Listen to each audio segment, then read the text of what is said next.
Hello, and welcome back to another adventurous episode of The Bible in 1 Year with the Preacher's Husband. Today, we're talking about 2 Samuel, chapter 22 and 23, and also Psalm 57. So we're going to dig into it, and let's see what we get. Now, tomorrow, we're going to be doing a lot of Psalms. We're doing Psalms 95, 97, 98, and 99. So, get ready for those tomorrow. So, 2 Samuel chapter 22. This is titled David's Song of Thanksgiving. Now, this song is very similar to Psalm 18, but it has more emphasis on David's personal worship. Verse 3 stuck out to me. The Lord is my rock, my fortress, and my deliverer, my God, my rock, where I seek refuge, my shield, the horn of my salvation, my stronghold, my refuge. The horn of my salvation stuck out to me because Mary also used this expression to describe God's work on her behalf in Luke chapter 1, verse 69. We'll read about that when we get to the New Testament. The rest of this is very similar to 18, like I said, but more of a personal worship for David. Now, chapter 23, 2 Samuel chapter 23. It is titled David's Last Words. David's last words. Well, the heading for this chapter is not really intended chronologically to have happened here, but other words of David appear after this section, and even in 1 Kings chapter 1 verses 28 through 35 and 1 Kings chapter 2 verse 1 through 9. So perhaps this section contains David's last recorded public statement or testimony to God's work through his life, is what there are some assumptions about that. Verses 1 through 7, where the theme of chapter 22 was the Lord's great deliverance of David. The theme of these verses here is the Davidic permanent covenant, that permanent covenant. And that's the end of the song, essentially. We get to verses 8 through 39 here. These are the names and accounts of some of David's warriors, his most valiant soldiers.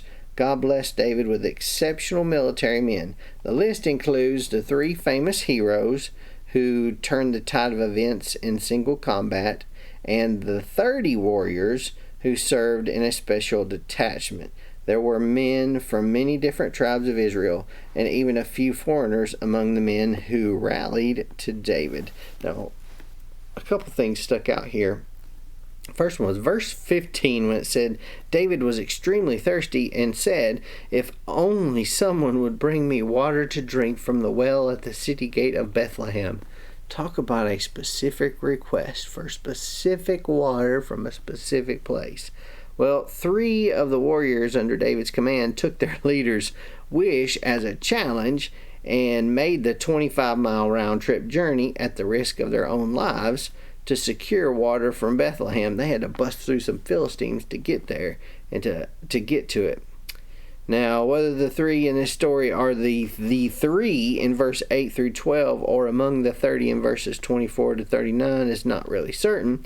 David's response revealed the depth to which he was moved by his men's loyalty and bravery. The water from Bethlehem's well was a precious gift because of the sacrifice that the men had to make to get to it. Consequently, it was a fitting sacrifice to David's God as well. David's act turned the water into a drink offering. I found that pretty interesting. And then, of course, we get to the list that says, here are the 30, and it says, among the 30 were. And it ends, interestingly enough, with Uriah the Hittite. If you remember Uriah, he died kind of as a result of some of David's sin there. And it said there were 37 in all.